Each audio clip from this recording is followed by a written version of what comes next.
Have you ever felt that inexplicable chill when you're alone at night, sensing you're being watched? I used to laugh at those feelings, until my final shift as a courier in Edinburgh changed everything.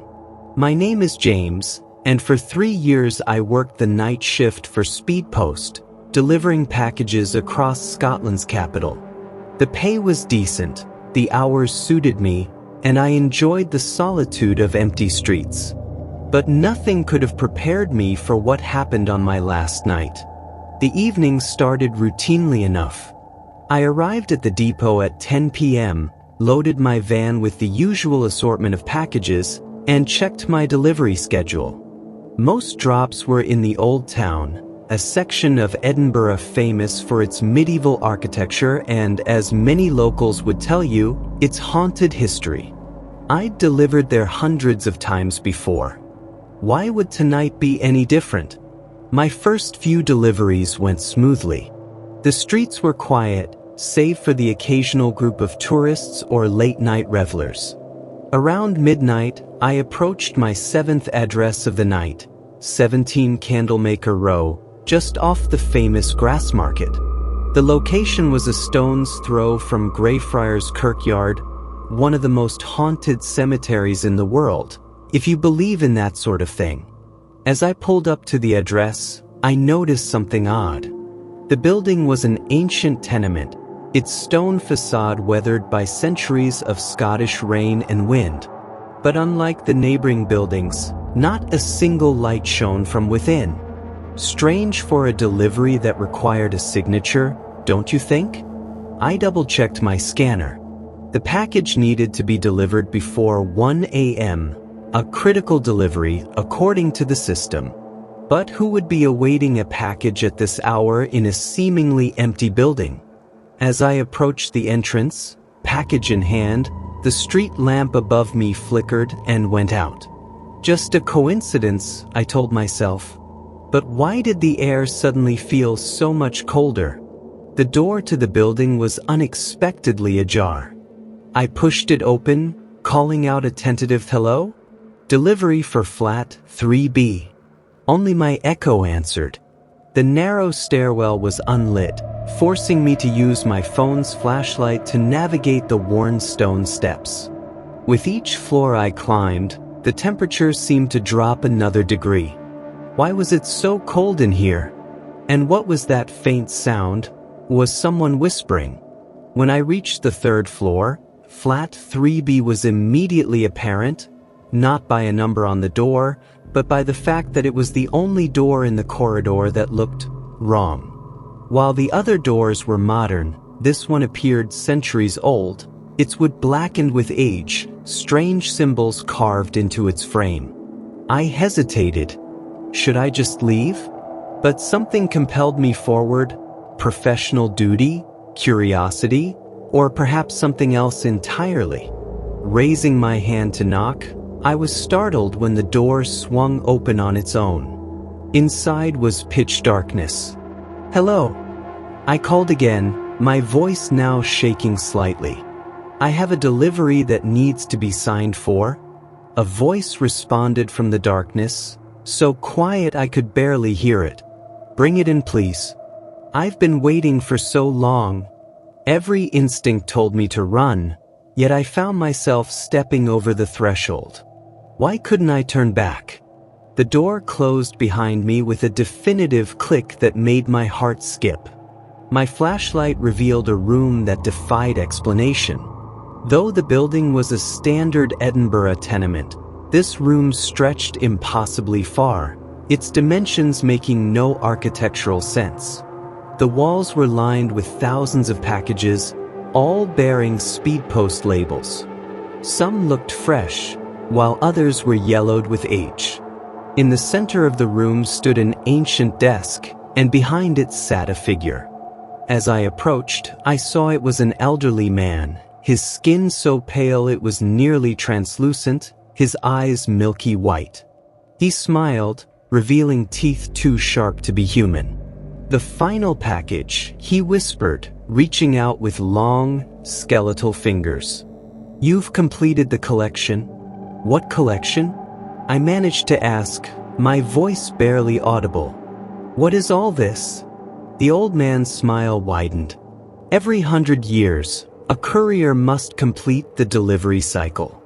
You've been chosen, James. Did you never wonder why your deliveries always brought you to places with history?" I thought back over my 3 years. The strange addresses, the odd customers, the packages that felt wrong somehow. Had I been part of something this entire time without knowing? The package in my hands suddenly felt heavy, and to my horror, it began to pulse, as though something inside was alive and beating. What exactly was I delivering?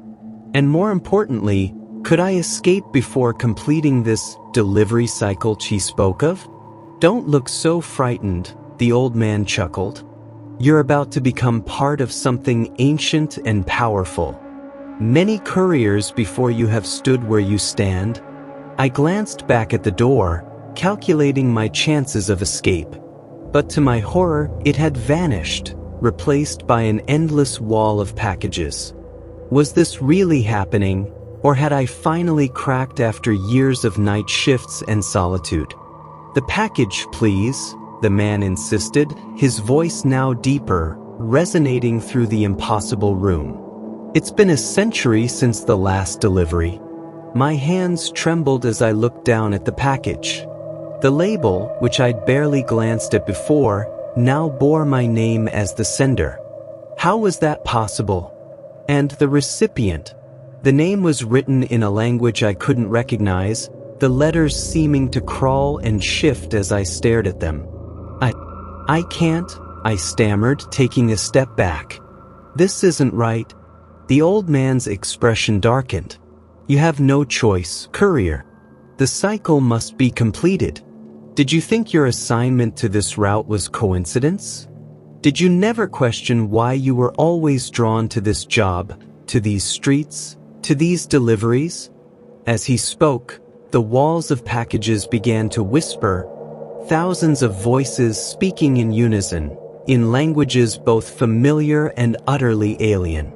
Each package seemed to contain something alive, something waiting. I looked around desperately for an escape. This had to be some kind of hallucination or elaborate prank. But deep down, I knew it was real. How many other couriers had stood in this room over the centuries, facing this same impossible choice? "What happens if I give you this package?" I asked, trying to keep my voice steady. The old man's smile returned. "You take my place and I am finally released. For 100 years, you will collect the packages that contain fragments of souls, lost, sold, or stolen, until the next courier completes the cycle. It's an honorable role, James. A necessary one." My mind raced. If what he said was true, then for 3 years I'd been unknowingly delivering pieces of human souls to this collector. And now I was meant to become him? There had to be a way out. There's always a loophole in these supernatural bargains, isn't there? And if I refuse? I asked, clutching the package to my chest.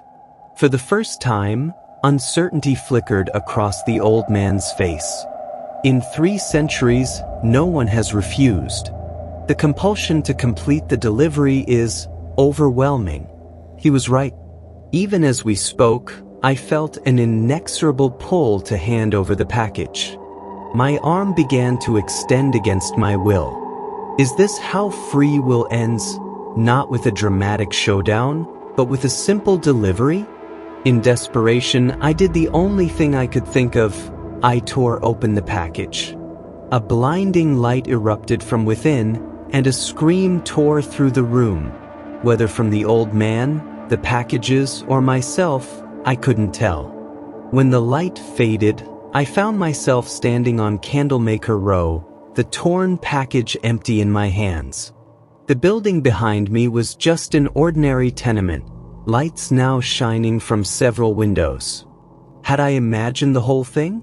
But as I turned to leave, I noticed something on my wrist, a mark, like an ancient symbol, exactly like those I'd seen carved into that impossible door. And in my pocket, my phone chimed with a notification: 142 new deliveries assigned for tomorrow night. I never returned to the depot. I left Edinburgh that night, drove until my van ran out of gas, and then kept going on foot. But sometimes, in my dreams, I'm back in that impossible room.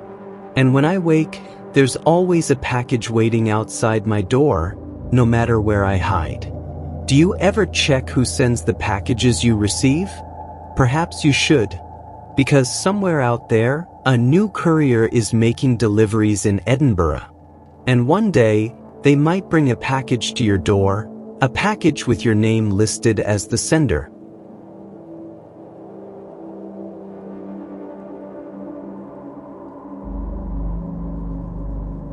What would you do if the world you knew suddenly turned inside out, revealing a reality beneath the surface that defies explanation? For me, it happened on Route 87, during what was supposed to be my final shift as a courier in Denver. Let me ask you, have you ever driven the same road 1,000 times, only to find it unfamiliar on the 1,001st journey? That's how it began for me. My name is Carlos, and for 5 years I worked the night shift for Overnight Express, delivering packages throughout Colorado. That last night in October started like any other. I picked up my load from the warehouse in downtown Denver and began my usual route through the suburbs and into the mountain communities. The forecast had called for heavy fog, and by 1 a.m., visibility was down to mere feet.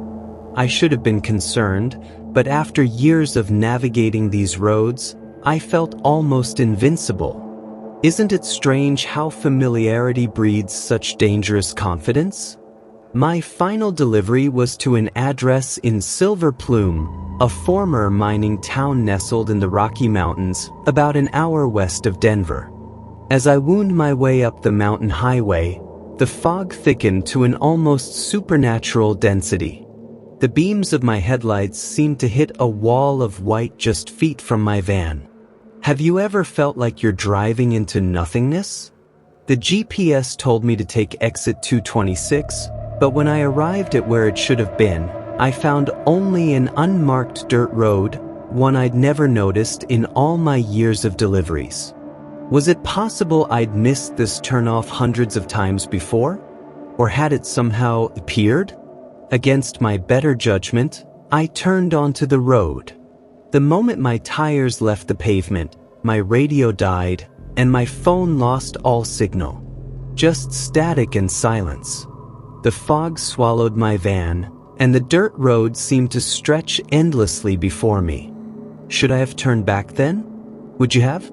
After driving for what felt like hours, but according to my van's clock was only 20 minutes, I came upon a town.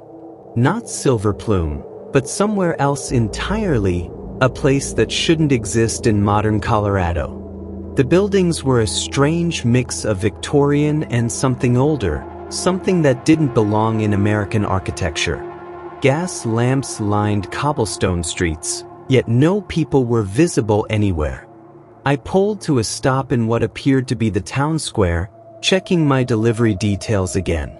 The address shown on my scanner now matched a building directly in front of me, an imposing structure with a clock tower frozen at 3:33. But this couldn't be right. I'd delivered to Silver Plume hundreds of times, and this town, this place was something else entirely. As I sat there, trying to make sense of my situation, a tap on my window nearly stopped my heart. An old man peered in at me, his face gaunt and eyes reflecting the green glow of my dashboard lights. Where had he come from? I hadn't seen a single soul moments before. I rolled down my window, and the cold that rushed in bit deeper than any Colorado winter I'd experienced. "You've brought the package," the man said. It wasn't a question. I glanced at the box beside me, an unmarked brown parcel addressed simply to the caretaker, 333 Terminus Road. No return address. It wasn't unusual for our company to handle anonymous deliveries, but now, in this impossible town, the package seemed to pulse with significance. "Yes," I replied, my breath fogging between us. "Are you the caretaker?" The old man's face cracked into a smile that never reached his eyes. "We all are in our way. Bring it to the clock tower. They're waiting."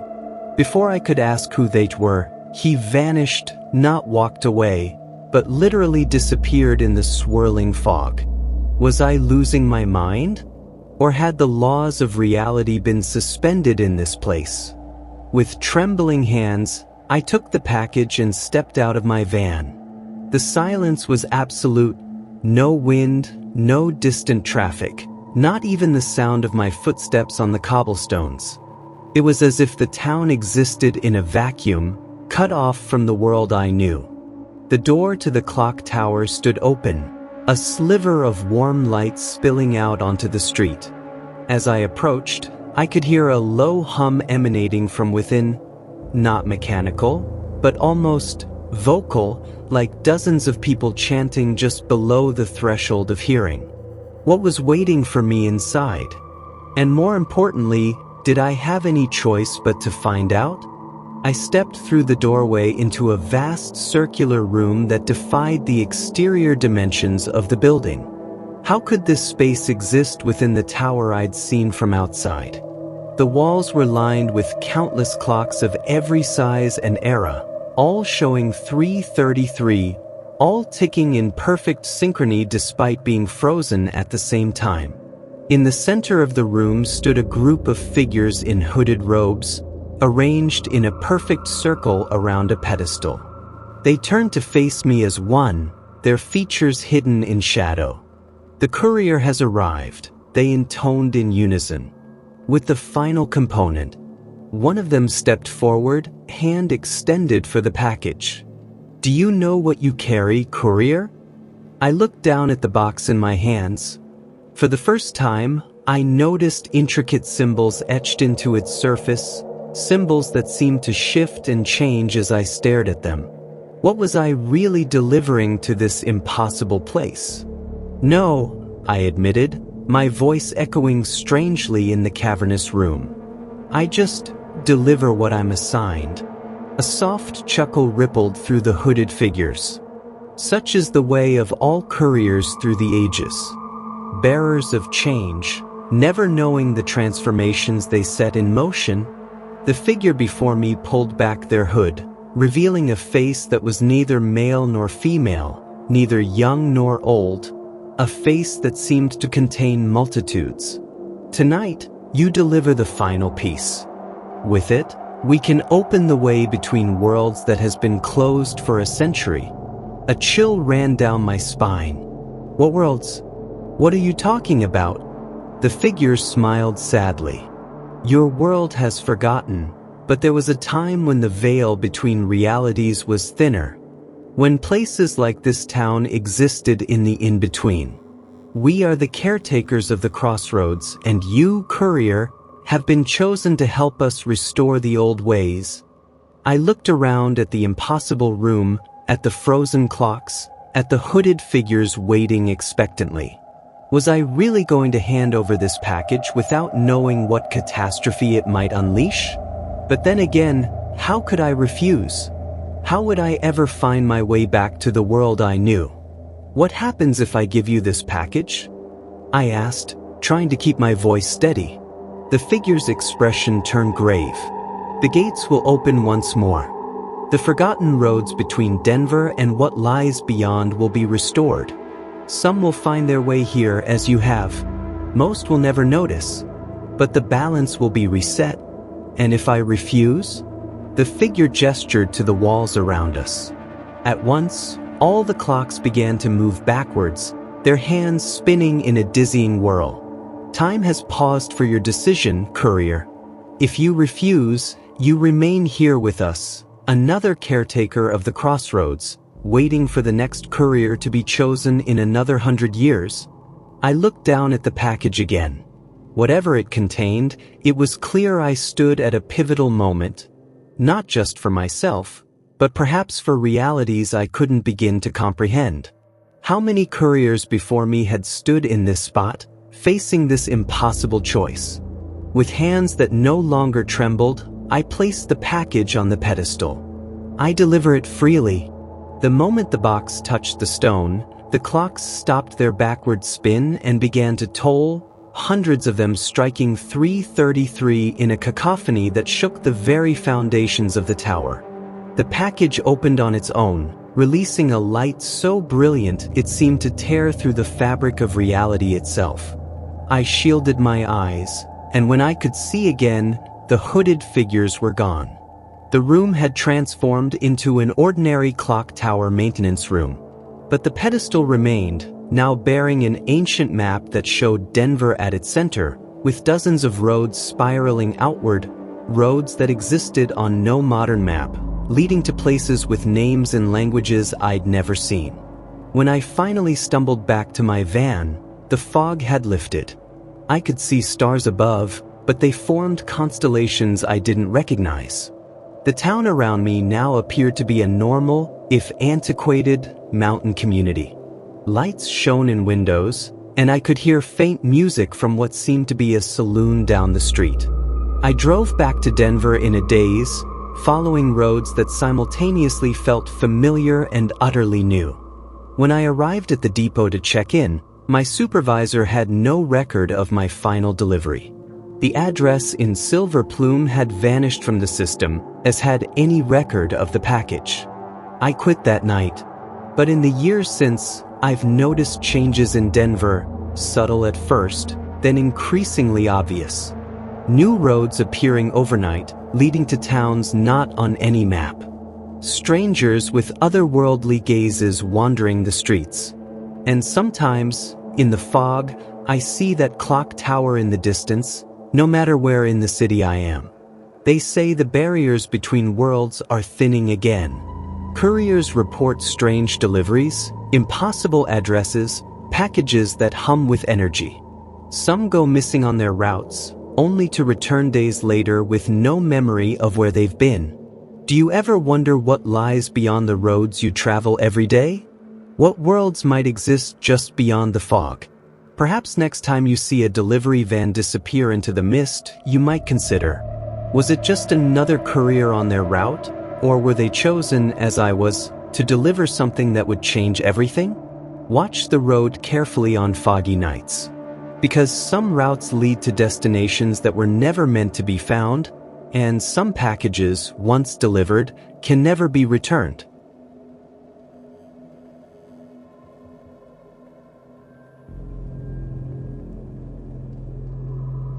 Have you ever received something you never ordered?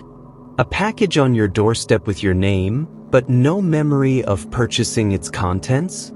I used to dismiss such occurrences as clerical errors, until my final night as a courier in Vancouver revealed the terrifying truth behind these mistaken deliveries.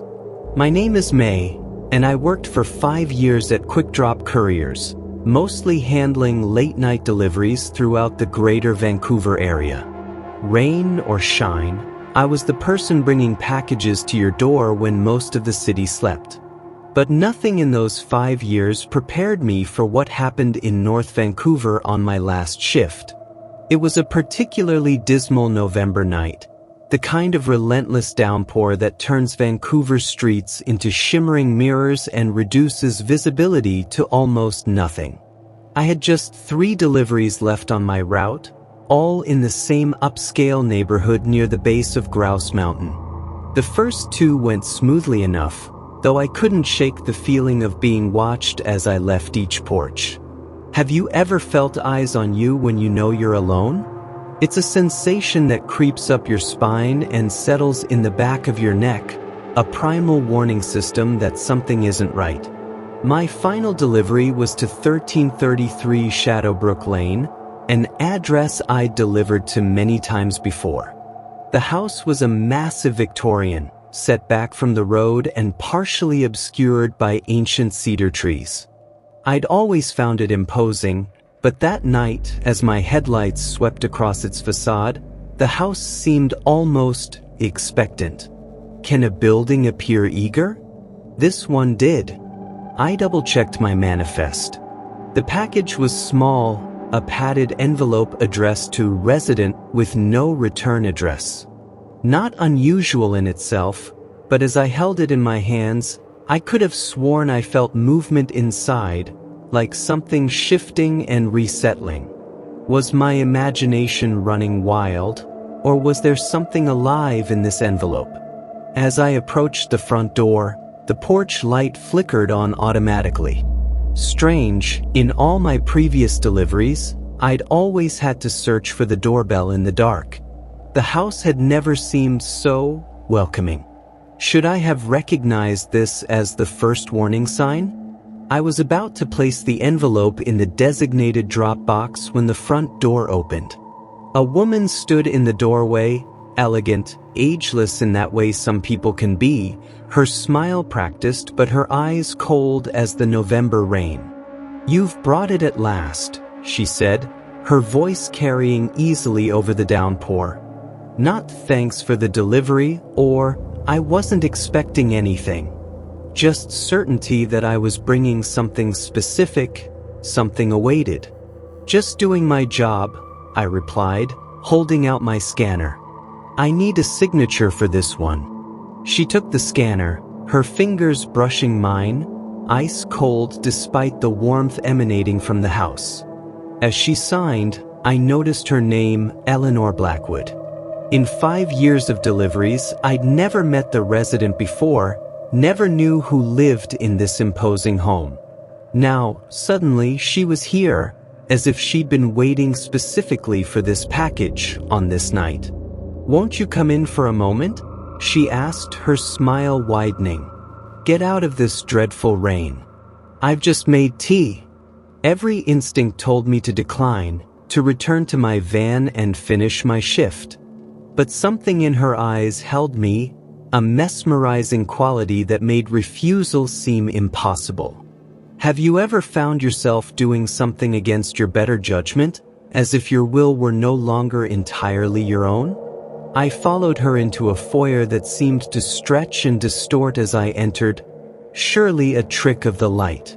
The house was filled with antiques and curios from around the world, masks from Africa, statues from Asia, artifacts that belonged in museums rather than a private home. And everywhere, shadows that seemed to move just at the edge of my vision. "The package," she reminded me, holding out her hand. "It's been on quite a journey to reach me."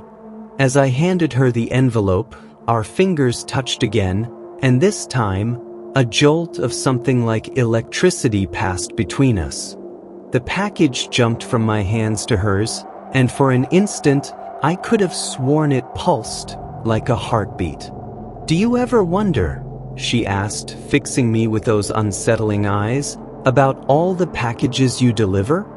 Where they come from, what they contain, why they're so important to the recipients?" I shrugged, trying to appear casual while looking for the quickest exit. "Not really. Just doing my job." Her laugh was like breaking glass. "Oh, but you should wonder, especially about the ones like this." She began to open the envelope, her long fingers working delicately at the seal. "Couriers have always been more than mere delivery people, you know. In ancient times, they were messengers of gods and kings, carriers of fate and fortune. Some packages change lives. Others change reality itself. As the envelope tore open, I expected to see documents or perhaps jewelry. Instead, a black, smoke-like substance poured out, hanging in the air between us. It twisted and curled, forming shapes that made my eyes hurt and my mind recoil. What was I witnessing? And how did she know my name when I wore no name tag? "Beautiful, isn't it?" Eleanor whispered, her eyes reflecting the writhing darkness. A fragment of the void, delivered right to my doorstep. And you, the unwitting courier, crossing the threshold and completing the circuit. Perfect. I backed away, my heart pounding. What is that thing? What's happening here? Eleanor's form seemed to shift and change as she circled the floating darkness. Every century, we require a new, let's call it a keeper. Someone to watch over the threshold between what is and what isn't. The package chooses the courier, you see. And tonight, it has chosen you. The shadows in the room deepened, and I realized with horror that they were converging around me, tendrils of darkness reaching out like curious fingers. Was this really happening, or had I finally cracked after years of solitary night shifts and endless rainy deliveries? I don't understand, I stammered, backing toward what I thought was the door, only to find a solid wall where the exit should have been. I just deliver packages. I'm nobody special. Eleanor's smile grew impossibly wide. That's precisely why you're perfect, May. The best keepers are those who believe themselves unremarkable. Those who have spent years moving unseen through the night, delivering pieces of others' lives without question or curiosity. The floating darkness began to pulse more rapidly, expanding and contracting like a living thing. With each pulse, the room around us seemed to warp and shift, furniture elongating, walls breathing, ceilings rising into impossible heights. What kind of house was this? And what had I walked into by accepting that seemingly routine delivery? You have a choice to make, Eleanor continued, her voice now echoing as if from multiple sources. Every keeper must choose to accept their role. The house needs a new guardian, and the threshold must be maintained. Say yes, and you'll never deliver another package. Instead, you'll receive them from couriers just like you, each bringing another fragment to add to our collection. And if I say no? I asked, trying to keep my voice steady as the shadows crept closer. Eleanor's expression hardened. No one has ever refused. The alternative is unpleasant. This house exists in multiple places at once, May. Leave without accepting, and you'll find yourself forever between delivering packages that never reach their destination to addresses that constantly change for all eternity. I looked around the impossible room, at the writhing darkness, at Eleanor, whose form now seemed to flicker between the elegant woman I'd first seen and something ancient and terrible. Was there a way out of this nightmare? Or had I been headed here all along, with every package I'd delivered to this address over the years? In desperation, I reached into my pocket and pulled out my scanner, the only connection to the outside world I had left. To my surprise, it was still on, the screen glowing with an incoming message. Package recall, urgent, return item #JX1337 to depot immediately, delivery error. Do not deliver under any circumstances. Eleanor's eyes narrowed as she saw the screen. Too late, she hissed. The threshold has been crossed. The package has been delivered. Your choice must be made. But in that moment, I realized something. The package had been delivered, yes, but it hadn't been fully received. The black substance still hung in the air, neither fully released nor contained. Perhaps there was a loophole in this supernatural transaction? You said the courier must choose, I replied, an idea forming. But the package must also be willingly received, mustn't it? Those are the rules of delivery agreement on both sides. Uncertainty flickered across Eleanor's face, the first genuine emotion I'd seen. You know nothing of the rules that govern such exchanges. Maybe not, I said, growing bolder. But I know delivery protocols. And this package, I pointed to my scanner, has been recalled. As the courier, I'm reclaiming it due to delivery error. I lunged forward and thrust my hand into the floating darkness. Pain shot through my arm, cold so intense it burned, but I pushed through it and grabbed what felt like solid matter within the swirling void. The house shuddered around us, the shadows recoiling as if in pain. Eleanor's form rippled and distorted. "You fool! Do you know what you're interfering with? The consequences." But I wasn't listening anymore. With a final effort, I pulled the dark substance back toward the torn envelope it had emerged from. As it touched the paper, it was sucked back inside with a sound like a thunderclap. The envelope sealed itself, leaving no trace of the tear. The house groaned, walls contracting, furniture snapping back to normal proportions. Eleanor's screams seemed to come from everywhere and nowhere as her form dissolved into the shadows. "This isn't over, Courier. The package will find another way. It always does." I ran, the envelope clutched to my chest, no longer caring which direction led out. Somehow, I found myself on the porch, the rain still pouring down, my van waiting at the curb as if nothing had happened. Had it all been some kind of hallucination? But the envelope in my hands, cold as ice and occasionally shuddering, told me otherwise. I drove straight to the depot, ignoring speed limits and red lights. When I arrived, my supervisor was waiting, his face grave. "You got the recall notice?" I nodded, handing over the envelope with shaking hands. "What is this thing? What would have happened if?" He took the package carefully, placing it in a lead-lined box that certainly wasn't standard company equipment. Some questions are better left unanswered. Let's just say certain packages aren't meant to be delivered. This one has been trying to find its way to that address for nearly 100 years. I quit that night.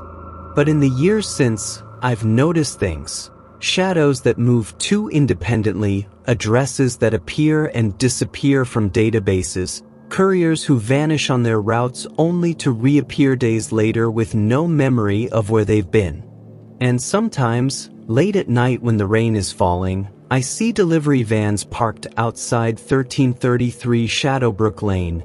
Different companies, different drivers, but always with the same small package waiting to be delivered. I've watched them approach the door, seen the porch light welcome them, the door open to reveal a woman whose face I can never quite make out. Do you check the labels on your packages carefully? Do you question where they come from? Or do you simply accept what arrives at your door? Perhaps you should be more cautious. Because somewhere in Vancouver, there's a house waiting for the right courier to deliver the wrong package. And next time, there might not be a recall notice to save them or you. Have you ever received something you never ordered? Think carefully before you open it. Some deliveries are meant to change your life, others are meant to claim it entirely.